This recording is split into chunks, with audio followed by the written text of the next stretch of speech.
Hi friends, ಎಲ್ಲರಿಗೂ ನಮಸ್ಕಾರ. ನಾಗುಮಹಿ cooking ಚಾನಲ್ಗೆ ಸ್ವಾಗತ. ಇವತ್ತಿನ ವಿಶೇಷ ಕಡಲೆಬೇಳೆನ ಉಪಯೋಗಿಸಿ ಹೋಳಿಗೆ ಮಾಡ್ತಾ ಇದ್ದೀನಿ. ಕಡಲೆಬೇಳೆ ಹೋಳಿಗೆ ಯುಗಾದಿ ಹಬ್ಬದಲ್ಲಿ ಮಾಡಿದ್ದು, ಆದ್ರೆ ವಿಡಿಯೋ ಅಪ್ಲೋಡ್ ಮಾಡ್ತಿರೋದು ಲೇಟ್ ಆಗಿದೆ, ಬಟ್ ಸಾರಿ. ಅದಕ್ಕೆ ಇವತ್ತು ಈ ವಿಡಿಯೋನ ಶೇರ್ ಮಾಡ್ತಾ ಇದ್ದೀನಿ. ಎಲ್ಲರ ಅಚ್ಚುಮೆಚ್ಚಿನ ಸಿಹಿ ಹೋಳಿಗೆ ಈ ಒಬ್ಬಟ್ಟು ಕಡಲೆಬೇಳೆನ ಉಪಯೋಗಿಸಿ ತುಂಬಾ ಸುಲಭವಾಗಿ ಯಾರು ಬೇಕಾದ್ರೂ ಈ ಒಂದು ಅಳತೆ ನಿಮ್ಗೆ ಗೊತ್ತಾದ್ರೆ ಯಾರು ಬೇಕಾದ್ರೂ ಈ ಒಬ್ಬಟ್ಟನ್ನ ಮಾಡಕ್ಕೆ ಬರಲ್ಲ ಅನ್ನೋರು ಕೂಡ ಈ ಹೋಳಿಗೆ ಒಬ್ಬಟ್ಟನ್ನ ಮಾಡ್ಕೋಬಹುದು. ಅಷ್ಟೇ ಮೃದುವಾಗಿ, ಅಷ್ಟೇ ಸಿಹಿ, ಅಳತೆ ಹದವಾಗಿ ಈ ಹೋಳಿಗೆಯನ್ನ ಮಾಡುವುದನ್ನ ಕಂಪ್ಲೀಟ್ ಆಗಿ ಈ ವಿಡಿಯೋದಲ್ಲಿ ನೋಡೋಣ ಬನ್ನಿ. ನೀವಿನ್ನು ನಮ್ಮ ಚಾನಲ್ನ ಸಬ್ಸ್ಕ್ರೈಬ್ ಆಗದೇನೆ ಹಾಗೇನೆ ವಿಡಿಯೋ ನೋಡ್ತಾ ಇದ್ರೆ ಇವಾಗಲೇ ಸಬ್ಸ್ಕ್ರೈಬ್ ಮಾಡ್ಕೊಳ್ಳಿ. ಹಾಗೆ ಪಕ್ಕದಲ್ಲಿರುವ ಬೆಲ್ ಐಕನ್ ಕೂಡ ಕ್ಲಿಕ್ ಮಾಡಿ. ಮೊದಲಿಗೆ ಈ ಒಬ್ಬಟ್ಟು ಮಾಡುವುದಕ್ಕೆ ಕಡಲೆಬೇಳೆನ ತೋರಿಸ್ತಾ ಇದ್ದೀನಿ. ಈ ಕಡಲೆಬೇಳೆನ ಫಸ್ಟ್ ನಾವು ಕ್ಲೀನ್ ಮಾಡಿ ತಗೋಬೇಕಾಗುತ್ತೆ. ನೆಕ್ಸ್ಟ್ ಇವಾಗ ಒಂದು ಮಿಕ್ಸಿಂಗ್ ಬೌಲಿಗೆ 2 ಲೋಟ ಆಗುವಷ್ಟು ನಾನಿಲ್ಲಿ ಕಡಲೆಬೇಳೆನ ತೋರಿಸ್ತಾ ಇದ್ದೀನಿ. ನಾನ್ ಮಾಡ್ತಿರೋ ಕ್ವಾಂಟಿಟಿ 2 ಲೋಟ ಆಗುವಷ್ಟು ನಾನು ಕಡಲೆಬೇಳೆ ತಗೊಂಡಿದ್ದೀನಿ. ಈ ಕಡಲೆಬೇಳೆನ ಉಪಯೋಗಿಸಿ ಏನಿಲ್ಲ ಅಂದರೂ 20 ಒಬ್ಬಟ್ಟಾಗುತ್ತೆ. ನೋಡಿ, ಇವಾಗ ಈ ಕಡಲೆಬೇಳೆನ 2 ರಿಂದ 3 ಬಾರಿ ನೀಟಾಗಿ ವಾಶ್ ಮಾಡಿ ತಗೋಬೇಕಾಗುತ್ತೆ. ನಾನು ಇದನ್ನ ಕ್ಲೀನ್ ಆಗಿ ಈ ತರ ವಾಶ್ ಮಾಡ್ಕೊಂಡು 3 ರಿಂದ 4 ಬಾರಿ ಈ ತರ ಕ್ಲೀನ್ ಆಗಿ ವಾಶ್ ಮಾಡಿ ತಗೊಂಡಿದ್ದೀನಿ. ಇವಾಗ ಕುಕ್ಕರಿಗೆ ತೊಳೆದು ಇಟ್ಕೊಂಡಿರುವಂತಹ ಕಡಲೆಬೇಳೆನ ಹಾಕೊಳ್ತಾ ಇದ್ದೀನಿ. ಸ್ವಲ್ಪನೂ ನೀರಿರಬಾರ್ದು. ಆ ರೀತಿ ಈ ಕಡಲೆಬೇಳೆನ ಕ್ಲೀನ್ ಆಗಿ ತೊಳ್ಕೊಂಡು ಒಂದು ಕುಕ್ಕರಿಗೆ ಹಾಕೊಳ್ಳೋಣ. ಇವಾಗ ನಾನು 2 ಲೋಟ ಆಗೋಷ್ಟು ಕಡಲೆಬೇಳೆನ ತಗೊಂಡಿದ್ದೀನಲ್ವಾ, ಇವಾಗ ಅದಕ್ಕೆ ನಾನು 5 ಲೋಟ ಆಗೋಷ್ಟು ನೀರನ್ನ ಸೇರಿಸ್ತಾ ಇದ್ದೀನಿ. ಜಾಸ್ತಿ ನೀರನ್ನ ಹಾಕಕ್ ಹೋಗ್ಬೇಡಿ, ಜಾಸ್ತಿ ಟೈಪ್ ತಗೋಬಿಡುತ್ತೆ ಕಡಲೆಬೇಳೆ ಬೇಯುವುದಕ್ಕೆ. ನಾವು ಎಷ್ಟು ಕಡಲೆಬೇಳೆನ ಅಳತೆ ತಗೊಂಡಿರ್ತೀವೋ ಅದಕ್ಕಿಂತ ಒಂದ್ ಸ್ವಲ್ಪ ನೀರನ್ನ ಜಾಸ್ತಿ ಹಾಕೊಳ್ಳಿ ಅಷ್ಟೇನೆ. ಇವಾಗ ಕುಕ್ಕರ್ ಮುಚ್ಚಳನ ಮುಚ್ಚಿ ಇದನ್ನ ಜಾಸ್ತಿ ಏನು ಕೂಗ್ಸೋದೇನು ಬೇಕಾಗಿರಲ್ಲ. ಜಸ್ಟ್ ಇವಾಗ 2 ವಿಸಿಲ್ ಬಂದ್ರೆ ಸಾಕು. ಅಷ್ಟರಲ್ಲಿ ನಾವು ಹೋಳಿಗೆ ಹಿಟ್ಟನ್ನ ರೆಡಿ ಮಾಡ್ಕೊಳ್ಳೋಣ. ಒಂದು ಮಿಕ್ಸಿಂಗ್ ಬೌಲಿಗೆ ನಾನಿಲ್ಲಿ 2 ಕಪ್ ಆಗೋಷ್ಟು ಮೈದಾ ಹಿಟ್ಟನ್ನ ತಗೊಳ್ತಾ ಇದ್ದೀನಿ. ನೀವು ಇದ್ರ ಬದಲು ಮೈದಾ ಹಿಟ್ಟು ಬೇಡ ಅಂತ ಹೇಳಿದ್ರೆ ಗೋಧಿ ಹಿಟ್ಟನ್ನು ಬೇಕಾ ನೀವು ಉಪಯೋಗಿಸಬಹುದು. ಇವಾಗ ಸ್ವಲ್ಪನೇ ಸ್ವಲ್ಪ ಉಪ್ಪನ್ನ ಸೇರಿಸ್ಕೊಂಡು ಮೈದಾ ಮತ್ತೆ ಉಪ್ಪು ಎರಡನ್ನೂ ಕೂಡ ಒಂದ್ಸಲ ಡ್ರೈ ಆಗಿ ಮಿಕ್ಸ್ ಮಾಡ್ಕೋಬೇಕಾಗುತ್ತೆ. ನೋಡಿ, ಈ ತರ ಮಿಕ್ಸ್ ಮಾಡ್ಕೊಂಡಿದ ನಂತರ ನಾವು ಸ್ವಲ್ಪನೇ ಸ್ವಲ್ಪ ನೀರನ್ನ ಹಾಕೊಂಡು ಇದನ್ನ ನಾವು ಕಲ್ಸ್ಕೋಬೇಕಾಗತ್ತೆ. ಒಂದೇ ಸಲ ನೀರನ್ನ ಹಾಕಿ ಕಲ್ಸಕ್ ಹೋಗ್ಬಾರ್ದು. ಮೊದಲಿಗೆ ನಾನಿಲ್ಲಿ ಸ್ವಲ್ಪ ನೀರನ್ನ ಹಾಕೊಂಡು ಕ್ಲೀನ್ ಆಗಿ ಈ ರೀತಿ ಕಲ್ಸ್ಕೊಂಡಿದ್ದೀನಿ. ನೀವು ಇದಕ್ಕೆ ಬೇಕಾದ್ರೆ ನೀವು ಅರಿಶಿನ ಪುಡಿಯನ್ನು ಕೂಡ ಬೇಕಾದ್ರೆ ನೀವು ಸೇರಿಸ್ಕೋಬಹುದು. ನಾನು ಇಲ್ಲಿ ಹಾಗೇನೆ ಮಾಡಿ ತೋರಿಸ್ತಾ ಇದ್ದೀನಿ. ನೋಡಿ, ಸ್ವಲ್ಪ ಸ್ವಲ್ಪ ನೀರನ್ನ ಹಾಕೊಂಡು ನಾವು ಚಪಾತಿಗೆಲ್ಲ ಯಾವ ರೀತಿ ನಾದ್ಕೋತೀವೋ ಅದಕ್ಕಿಂತ ಒಂದ್ ಸ್ವಲ್ಪ ತೆಳುವಾಗಿ ಇದನ್ನ ನಾದ್ಕೋಬೇಕಾಗತ್ತೆ. ನೋಡಿ, ಇವಾಗ ನಾದ್ಕೊಂಡಿದ ನಂತರ ಒಂದು ಟೇಬಲ್ ಸ್ಪೂನ್ ಆಗೋಷ್ಟು ಎಣ್ಣೆನ ಹಾಕೊಂಡು ಕ್ಲೀನ್ ಆಗಿ ಒಂದ್ಸಲ ಈ ತರ ಮಿಕ್ಸ್ ಮಾಡ್ಕೋಬೇಕಾಗತ್ತೆ. ನೋಡಿ, ಇಷ್ಟೇನೆ ಈ ಹಿಟ್ಟು ರೆಡಿ ಆಗಿದೆ. ಇವಾಗ ಇದನ್ನ ಕ್ಲೀನ್ ಆಗಿ ಮಿಕ್ಸ್ ಮಾಡ್ಕೊಂಡಿದ ನಂತರ 5 ರಿಂದ 6 ಟೇಬಲ್ ಸ್ಪೂನ್ ಆಗೋಷ್ಟು ಎಣ್ಣೆನ ಹಾಕಿ ಒಂದ್ಸಲ ನೀಟಾಗಿ ಮಿಕ್ಸ್ ಮಾಡಿ ಇದನ್ನ ಏನಿಲ್ಲ ಅಂದ್ರೂ 2 ಅವರ್ ಮ್ಯಾರಿನೇಟ್ ಆಗಕ್ಕೆ ಬಿಟ್ಬಿಡ್ಬೇಕು. ಅವಾಗ್ಲೇನೆ ಹೋಳಿಗೆ ತುಂಬಾನೇ ಸಾಫ್ಟ್ ಆಗಿ ಮೃದುವಾಗಿ ಕೂಡ ಬರುತ್ತೆ, ಗಟ್ಟಿಯಾಗೂ ಕೂಡ ಬರಲ್ಲ. ನೋಡಿ, ಈ ತರ ಎಣ್ಣೆಲಿ ಕ್ಲೀನ್ ಆಗಿ ಮಿಕ್ಸ್ ಮಾಡ್ಕೊಂಡಿದ ನಂತರ ಒಂದು ಪ್ಲೇಟ್ ಅನ್ನ ಮುಚ್ಚಿ 2 ಅವರ್ ನೆನೆಯಕ್ಕೆ ಬಿಟ್ಬಿಡೋಣ. ನೋಡಿ, ಇವಾಗ ಕುಕ್ಕರ್ ವಿಸಿಲ್ ಹೋಗಿ ಕಂಪ್ಲೀಟ್ ಆಗಿ ತಣ್ಣಗೂ ಕೂಡ ಆಗಿದೆ. ಇವಾಗ ಕುಕ್ಕರ್ ಕ್ಯಾಪ್ ಅನ್ನ ಓಪನ್ ಮಾಡಿ ತೋರಿಸ್ತಾ ಇದ್ದೀನಿ. ನೋಡಿ, ತುಂಬಾನೇ ಪರ್ಫೆಕ್ಟ್ ಆಗಿ ಕಡಲೆಬೇಳೆ ಬೆಂದಿದೆ. ಇಷ್ಟು ಬೆಂದ್ರೆ ಸಾಕು, ಜಾಸ್ತಿ ಏನು ವಿಸಿಲ್ ಕೂಗ್ಸೋದೇನು ಬೇಕಾಗಿರಲ್ಲ. ಕಡಲೆಬೇಳೆನ ಜಸ್ಟ್ 2 ವಿಸಿಲ್ ಬಂದ್ರೆ ಸಾಕಾಗುತ್ತೆ. ನೋಡಿ, ಇವಾಗ ಇದು ಕಂಪ್ಲೀಟ್ ಆಗಿ ರೆಡಿ ಆಗಿದೆ. ಇವಾಗ ಈ ನೀರು ಮತ್ತೆ ಕಡಲೆಬೇಳೆ ನಾವು ಸಪರೇಟ್ ಮಾಡ್ಕೋಬೇಕಾಗತ್ತೆ. ಕಡಲೆಬೇಳಲ್ಲಿ ನೀರಿನ ಅಂಶ ಒಂದ್ ಸ್ವಲ್ಪನೂ ಇರಬಾರ್ದು. ಆ ರೀತಿ ಇದನ್ನ ಸೋರ್ ಹಾಕಬೇಕಾಗತ್ತೆ. ಅವಾಗ್ಲೇನೆ ಹೂರ್ಣ ತುಂಬಾನೇ ಪರ್ಫೆಕ್ಟ್ ಆಗಿ ತೆಳುವಾಗಿರಲ್ಲ, ತುಂಬಾನೇ ಪರ್ಫೆಕ್ಟ್ ಅಳತೆಯಲ್ಲಿ ಕೂಡ ಬರುತ್ತೆ. ನೋಡ್ತಾ ಇರ್ಬೋದು ಕಡಲೆಬೇಳೆಯಲ್ಲಿ ಯಾವ ರೀತಿ ನಾನು ಬೆಂದಿದೆ ಅಂತ. ಇವಾಗ ಇದನ್ನ ಪಕ್ಕಕ್ಕಿಟ್ಟು ಇವಾಗ ಒಂದು ಮಿಕ್ಸಿ ಜಾರಿಗೆ ನಾನಿಲ್ಲಿ ಬೆಲ್ಲದ ಪುಡಿನ ಸ್ವಲ್ಪನ ಸೇರಿಸ್ತಾ ಇದ್ದೀನಿ. ನಾನಿಲ್ಲಿ 2 ಲೋಟ ಆಗೋಷ್ಟು ಕಡಲೆಬೇಳೆ ತಗೊಂಡಿದ್ದೀನಲ್ಲ, ಅದೇ ಅಳತೆಯಲ್ಲಿ ನಾನು ಇಲ್ಲಿ 1 ಕಪ್ ಆಗೋಷ್ಟು ನಾನು ಬೆಲ್ಲನ ತಗೊಂಡಿದ್ದೀನಿ. 2 ಲೋಟ 1 ಕಪ್ ಬೆಲ್ಲ ತುಂಬಾನೇ ಪರ್ಫೆಕ್ಟ್ ಆಗಿ ಅಳತೆ ಸರಿಯಾಗುತ್ತೆ. ಇವಾಗ ಸ್ವಲ್ಪ ಕಡಲೆಬೇಳೆನ ಹಾಕೊಂಡು ಇವಾಗ ನೀರೇನು ಹಾಕಕ್ ಹೋಗ್ಬಾರ್ದು, ಹಾಗೇನೆ ತರಿಯಾಗಿ ನಾವಿಲ್ಲಿ ರುಬ್ಕೊ ಬರ್ಬೇಕಾಗುತ್ತೆ. ಯಾಕಂದ್ರೆ ಬೆಲ್ಲದಲ್ಲಿ ನೀರಿನ ಅಂಶ ಇರುತ್ತಲ್ಲ, ಕಡಲೆಬೇಳೆ ಹಾಕಿ ರುಬ್ಬಿದ ತಕ್ಷಣ ತುಂಬಾನೇ ಸಾಫ್ಟ್ ಆಗಿ ಕೂಡ ಬಂದಿರುತ್ತೆ. ನೋಡ್ತಾ ಇರ್ಬೋದು ನಾನಿಲ್ಲಿ ಕಡಲೆಬೇಳೆನ ಎಷ್ಟು ಸಾಫ್ಟ್ ಆಗಿ ರುಬ್ಕೊಂಡು ಬಂದಿದ್ದೀನಿ ಅಂತ. ಇವಾಗ ಇದನ್ನ ಒಂದು ಮಿಕ್ಸಿಂಗ್ ಬೌಲಿಗೆ ನಾವು ಹಾಕೊಳ್ಳೋಣ.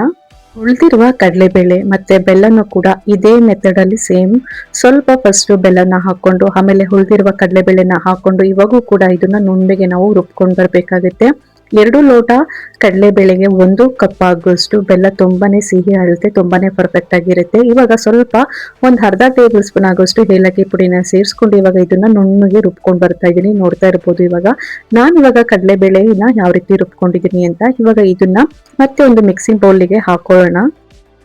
ಬೆಲ್ಲನ ನಾವು ಯಾವ ಕಪ್ ಅಳತೆಯಲ್ಲಿ ತಗೊಂಡಿದೀವೋ ಅದೇ ಕಪ್ ಅಳತೆಯಲ್ಲಿ ನಾನಿಲ್ಲಿ ಕೊಬ್ಬರಿ ತುರಿನ ಹಾಕೊಳ್ತಾ ಇದ್ದೀನಿ. ನಿಮ್ಗೆ ಕೊಬ್ಬರಿ ತುರಿ ಇಷ್ಟ ಇಲ್ಲ ಅಂತ ಹೇಳಿದ್ರೆ ತೆಂಗಿನಕಾಯಿ ತುರಿದು ಬಿಟ್ಟು ಬೇಕಾದ್ರೆ ನೀವು ಹಾಕೋಬಹುದು. ಬಟ್ ಈ ತರ ಕೊಬ್ಬರಿಲಿ ಹಾಕಿ ಮಾಡಿದ್ರೆ ಹೋಳಿಗೆ ತುಂಬಾನೇ ಟೇಸ್ಟ್ ಚೆನ್ನಾಗಿರುತ್ತೆ ಅಂತ ಹೇಳ್ಬಿಟ್ಟು ನಾನು ಇಲ್ಲಿ ಕೊಬ್ಬರಿನ ಸೇರಿಸ್ಕೊಂಡಿದ್ದೀನಿ. ಕೊಬ್ಬರಿ ತುರಿ ಮತ್ತೆ ನಾವು ರುಬ್ಬಿ ಇಟ್ಕೊಂಡಿರುವಂತಹ ಕಡಲೆಬೇಳೆ ಮತ್ತೆ ಬೆಲ್ಲ ಎಲ್ಲದಕ್ಕೂ ಕೂಡ ಕೊಬ್ಬರಿ ತುಂಬಾನೇ ಪರ್ಫೆಕ್ಟ್ ಆಗಿ ಹೊಂದ್ಕೋಬೇಕು. ಆ ರೀತಿ ಇದನ್ನ ಮಿಕ್ಸ್ ಮಾಡ್ಕೋಬೇಕಾಗುತ್ತೆ.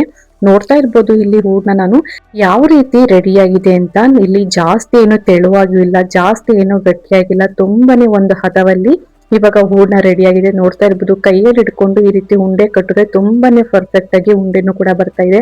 ಹಾಗೇನೆ ಕೈಯಲ್ಲಿ ಸ್ವಲ್ಪ ತೆಳುವಾಗಿ ರೀತಿನೂ ತಟ್ಕೋಬಹುದು. ಈ ರೀತಿ ಇದ್ರೇನೆ ತುಂಬಾನೇ ಹೋಳಿಗೆ ಸಖತ್ತಾಗಿ ಕೂಡ ಬರುತ್ತೆ. ನೋಡಿ ಇವಾಗ ಒಂದ್ 2 ಅವರ್ ಕೂಡ ಆಗಿದೆ. ಮೈದಾ ಹಿಟ್ಟು ಕ್ಲೀನ್ ಆಗಿ ಕೂಡ ನಿಂದಿದೆ. ಇಷ್ಟಾದ್ರೆ ಸಾಕು. ಇವಾಗ ಒಂದ್ಸಲ ಕ್ಲೀನ್ ಆಗಿ ಮಿಕ್ಸ್ ಮಾಡ್ಕೋಬೇಕಾಗುತ್ತೆ. ಎಣ್ಣೆ ಏನು ಜಾಸ್ತಿ ಏನು ಬೇಕಾಗಿರಲ್ಲ. ನಾವು ಹಾಕಿರುವಂತ ಎಣ್ಣೆಯಲ್ಲಿ ನಾವು ಈ ಹೋಳಿಗೆನ ಮಾಡ್ಕೋಬಹುದು. ನೋಡಿ ಇವಾಗ ಈ ತರ ಕ್ಲೀನ್ ಆಗಿ ಮಿಕ್ಸ್ ಮಾಡ್ಕೊಂಡಿದ ನಂತರ ನಿಮ್ಗೆ ಹಿಟ್ಟು ಎಷ್ಟು ಥಿಕ್ನೆಸ್ ಆಗಬೇಕು ಅಷ್ಟನ್ನ ತಗೊಳ್ಳಿ. ನಾನು ಇವಾಗ ಮೀಡಿಯಂ ಆಗಿ ಹಿಟ್ಟನ್ನ ತಗೊಂಡಿದ್ದೀನಿ. ಇವಾಗ ನಾನು ತಟ್ಟೆನ ಕೆಳಗಡೆ ಇಟ್ಟು ನಾರ್ಮಲ್ ಆಗಿ ನಾವು ಪೇಪರ್ ಇರುತ್ತಲ್ಲ, ಪ್ಲಾಸ್ಟಿಕ್ ಪೇಪರ್, ಅದರಲ್ಲಿ ಮಾಡಿ ತೋರಿಸ್ತಾ ಇದ್ದೀನಿ. ನಿಮ್ಮ ಹತ್ರ ಹೋಳಿಗೆ ಶೀಟ್ ಇತ್ತು ಅಂತ ಹೇಳಿದ್ರೆ ಅದ್ರಲ್ಲಿ ಬೇಕಾದ್ರೂ ಮಾಡ್ಕೋಬಹುದು, ಇಲ್ಲಾಂದ್ರೆ ಬಾಳೆ ಎಲೆಲ್ಲೂ ಬೇಕಾದ್ರೆ ನೀವು ಮಾಡ್ಬೋದು.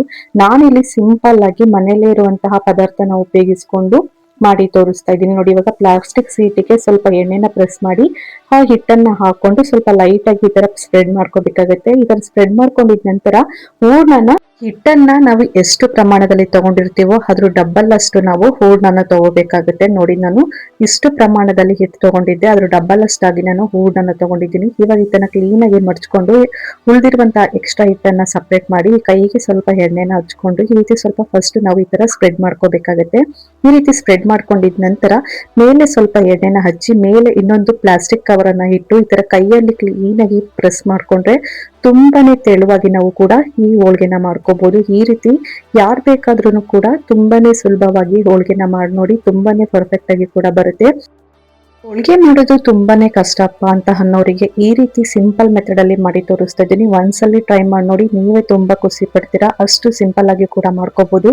ನೋಡಿ ಈ ತರ ಕ್ಲೀನ್ ಆಗಿ ಪ್ರೆಸ್ ಮಾಡ್ಕೊಂಡಿದ ನಂತರ ಮೇಲಿರುವಂತಹ ಪೇಪರ್ ಅನ್ನ ಎತ್ತಿ ಈ ತರ ಕೈಯಲ್ಲಿ ಹಿಡ್ಕೊಂಡ್ರೆ ತುಂಬಾನೇ ಪರ್ಫೆಕ್ಟ್ ಆಗಿ ಕೂಡ ಬರುತ್ತೆ.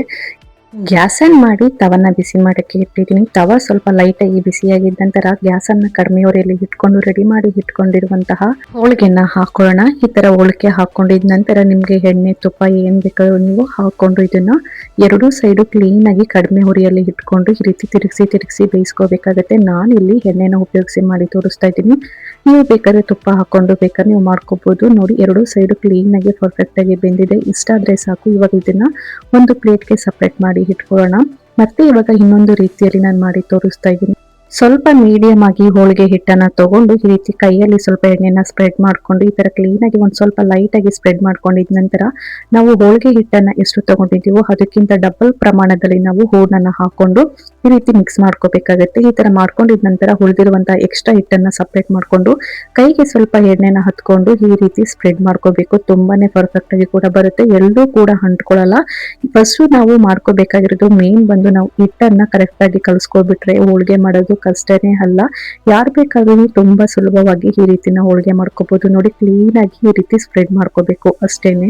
ರೆಡಿ ಮಾಡಿ ಇಟ್ಕೊಂಡಿರುವಂತಹ ಹೋಳಿಗೆನ ಇವಾಗ ತವ ಮೇಲೆ ಹಾಕಿ ಇದನ್ನು ಕೂಡ ಕಡಿಮೆ ಉರಿಯಲ್ಲಿ ಇಟ್ಕೊಂಡು ಎರಡೂ ಸೈಡು ಸ್ವಲ್ಪ ತಿರುಗಿಸಿ ಇದನ್ನ ಕ್ಲೀನ್ ಆಗಿ ಬೇಯಿಸ್ಕೋಬೇಕಾಗುತ್ತೆ. ಎಣ್ಣೆ ತುಪ್ಪ ಏನ್ ಬೇಕಾದ್ರೂ ಹಾಕೊಂಡು ನೀವು ಇದನ್ನ ಬೇಯಿಸ್ಕೋಬಹುದು. ನಾನಿಲ್ಲಿ ಎಣ್ಣೆನ ಉಪಯೋಗಿಸಿ ಎರಡೂ ಸೈಡು ತಿರುಗಿಸಿ ಸ್ವಲ್ಪ ಟೈಮ್ ಕೊಟ್ಟು ಬೇಯಿಸ್ಕೊಳ್ಳಿ ಅಷ್ಟೇನೆ. ಕ್ಲೀನ್ ಆಗಿ ಬೆಂದಿದ ನಂತರ ಎಲ್ಲಾನು ಕೂಡ ನಾನು ಇದೇ ಮೆಥಡ್ ಅಲ್ಲಿ ಹೋಳಿಗೆನ ಮಾಡ್ಕೊಂಡಿದ್ದೀನಿ. ನೋಡ್ತಾ ಇರ್ಬೋದು ಎಷ್ಟು ಸಾಫ್ಟ್ ಆಗಿ ಎಷ್ಟು ಪರ್ಫೆಕ್ಟ್ ಆಗಿ ಹೋಳಿಗೆ ಬಂದಿದೆ ಅಂತ. ಗ್ಯಾಸ್ ಅನ್ನ ಆಫ್ ಮಾಡ್ಕೊಂಡು ತೋರಿಸ್ತಾ ಇದ್ದೀನಿ. ನೋಡಿ ತುಂಬಾನೇ ಪರ್ಫೆಕ್ಟ್ ಆಗಿ ಕಡಲೆಬೇಳೆ ಹೋಳಿಗೆ ತುಂಬಾನೇ ಸಾಫ್ಟ್ ಆಗಿ ಸಿಹಿ ಹಳದಿಯಲ್ಲಿ ರೆಡಿ ಆಗಿದೆ. ನೋಡ್ತಾ ಇರ್ಬೋದು ಇಲ್ಲಿ ನಾನು ಯಾವ ರೀತಿ ಹೋಳಿಗೆನ ಮಾಡಿ ತೋರಿಸ್ತಾ ಇದ್ದೀನಿ ಅಂತ. ತುಂಬಾನೇ ಪರ್ಫೆಕ್ಟ್ ಅಳತೆಯಲ್ಲಿ ಕಡಲೆಬೇಳೆ ಹೋಳಿಗೆನ ಯಾವ ರೀತಿ ಮಾಡೋದು ಅಂತ ನೋಡಿದ್ರಲ್ಲ. ಒಬ್ಬಟ್ಟೆ ಮಾಡಕ್ಕೆ ಬರಲ್ಲ ಅನ್ನೋರು ಈ ವಿಧಾನದಲ್ಲಿ ಒಂದ್ಸಲಿ ಟ್ರೈ ಮಾಡಿ ನೋಡಿ, ನೀವೇ ತುಂಬಾ ಇಷ್ಟಪಟ್ಟು ಮಾಡ್ತೀರಾ. ಅಷ್ಟು ಸುಲಭವಾಗಿ ಹೋಳಿಗೆನ ಮಾಡ್ಕೋಬಹುದು. ಈ ವಿಡಿಯೋ ಸ್ವಲ್ಪನಾದ್ರೂ ನಿಮ್ಗೆ ಇಷ್ಟ ಆಯ್ತು ಅಂತ ಹೇಳಿದ್ರೆ ಒಂದ್ ಲೈಕ್ ಮಾಡಿ, ಶೇರ್ ಮಾಡಿ, ಹಾಗೆ ನಿಮ್ಮ ಫ್ಯಾಮಿಲಿಗೂ ಫ್ರೆಂಡ್ಸಿಗೂ ಈ ವಿಡಿಯೋನ ಹೆಚ್ಚು ಶೇರ್ ಮಾಡಿ. Thank you for watching my video. Bye.